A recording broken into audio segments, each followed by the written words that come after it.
Shalom, shalom. We're the real Hebrew Israelites coming to you week in and week out, prophesying the return of the Most High and His Heavenly Son. All praises and honor, glory to Yahweh, Ba'ashem Yahushai, Ba'ashem Rakha Kodash. Double honors to the apostles out in New York, Great Millstone, GMS. Honors to all Akim around the planet, lifting up the name of Yahweh, Yahushai, in truth and sincerity. Brother Uriah from Great Millstone, Chicago. And we're just continuing to expose Esau Edom to be the liar that he is, the so-called white man, and continue to allow Esau to trick off on himself, like Psalm 64 and 8 says, so they shall make their own tongue to fall upon themselves. All that see them shall flee away, and continue to expose them. All right.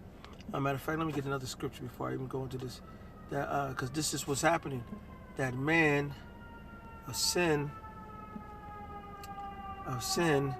is being revealed. All right. 2 Thessalonians 2 and 3, let no man deceive you by any means, for that day should not come except there come a falling away first, which so-called Negro, Latino, Native Americans, we have fallen away from our heritage, our culture, into following every other culture under the sun. And there come a falling away first, and that man of sin be revealed, the son of perdition. The son of what? Perdition, destruction, utter destruction of vessels, perishing, ruin. Who's that guy who deserves all the death, because that's all he's been doing is causing nothing but death? All right. Once you subjugated the so-called Negro, Latino, Native Americans, and you have refused to let us go, you have already signed your death certificate. All right. You signed your own death certificate, and the Most High is coming for you, Esau. All right, so stop trusting my people, so-called Negro, Latino, Native Americans. We are the real biblical Israelites by blood. Stop trusting your enemy. He's a liar. Listen to what this man was saying back in 2014. All right? Person who hasn't heard this before, but this is nothing new. But let's go beyond the rabies. Let's talk about people getting a flu shot or getting a avian flu inoculation. There's another very insidious disease, if you will, which is really a man-made disease. It's a biological construct called MERS coronavirus out of the Middle East. It's the Middle East respiratory syndrome. It's made its way into Europe to a certain extent, and eventually, because of air travel, it will reach around the world. It's another example of where inoculations or vaccines are being derived, or they're trying to derive for. That, again, I always like to go all the way to the end. What's the purpose? What's the goal? If you have a man-made or engineered virus, why was it created? Is it simply just to kill people? Well, that's one part of it, but if you go further and you go deeper than that, it is to get people to demand a vaccine, a shot, if you will, or a pill. Why would, if you're in a position of control, of power, of ultimate power, why would you want people to demand a vaccine? Well, it's because something's in the vaccine that you want people to then have as a part of their body. Well, what is in the vaccine that you want everybody to have inside their body? It is a DNA manipulator or modifier. I mentioned earlier third strand DNA. There is already, and you can find this on the internet, in existence, a third strand of DNA constructed of silicon. Again, we go back to the silicon chip in computers.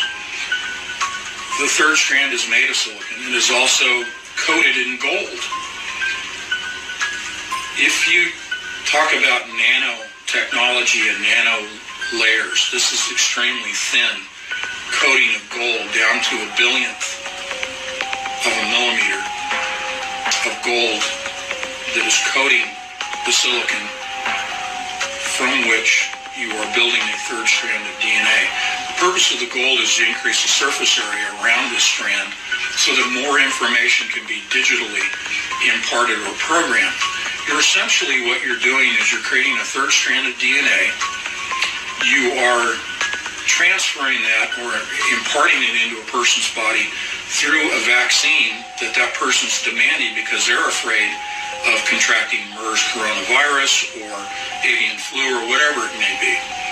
And so the government, if you will, or the powers that be sit back and they kind of chuckle when they say, well, we couldn't have forced people to take this vaccine or to take this hidden third strand of DNA. They would rebel against it. But if we create the problem and present the solution, people will demand the solution. Thus we achieve our ultimate goal of having this DNA in every person changed. Well, let's go deeper. What's the goal? What's the purpose? Yeah, you go around and change everybody's DNA. What do they become? They become a hybrid. The insidious part of this is that once a person is injected, almost immediately their DNA undergoes transformation. Almost immediately they lose all awareness of the fact that they've lost their independence, their ability to think on their own, to make decisions on their own, and to affect them on a moral level. Their moral independence, their beliefs, religious, moral, ethical, legal, all of those go away. If you remove the independent thought and that awareness that you've lost your independence is gone, what then do the powers that be do with these new forms of humans, hybrids? They can control them. They can turn them into a serf class. Not S-U-R-F, not surfers, but S-E-R-F, a class of slaves to serve the elite, to serve the Ray Kurzweils of the world who want to achieve immortality, but they need to have labor to manufacture, develop all of the technologies. And they have enough technologies now. The technology, the scientific world, if you will, has reached the level where they don't care about hiding it anymore. Their agenda is so far advanced, both politically, philosophically, their sense of morals, and technologically, that no longer are they worried about you and me as the serf class and the coming serf class. They're not worried about what we think. They're not worried about us rebelling. And in fact, we won't rebel, partly because right now we've been so dumbed down through a variety of mechanisms. But once people demand the virus and they truly are dumbed down to where they've lost that awareness that something's happened to me, now they can do what they want with us. They are achieving what I call the hive mentality, like a beehive. Worker bees, soldier bees, serving the queen. The queen, in my estimation, is this elite class that's in power, and it's not the politicians. Forget the politicians. This has nothing to do with Republicans, Democrats, Tea Party, Libertarians. It has nothing to do with political structure or classes. It has to do with the small group that is in control and has been in control since ancient times. All right, there you go. Here's a simple. Said they've been controlled since ancient times, and it's the truth. That is the more evidence of Esau Edom tricking off on itself. Goes back to 2014, and this was their vibration. This has been in the mechanisms, workings, and for a while. So either people wake up to what Esau is doing, or they're going to keep succumbing and falling under what Esau's doing.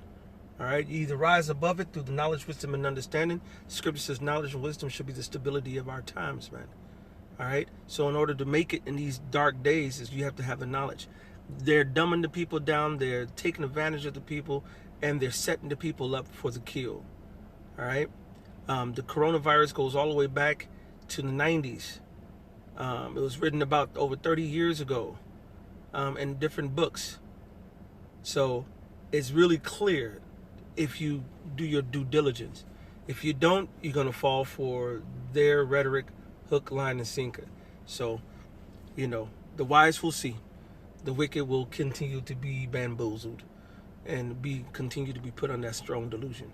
Hopefully this was edifying through the spirit and power of Yahweh, by Shem Yahawashi, by Shem Rachakodash. Double honors to the apostles out in New York, a great millstone. The GMS honors to all I can around the planet, lifting up the name of Yahweh, Yahawashi, and truth and sincerity. With that, I'm going to say shalom and a baba ball.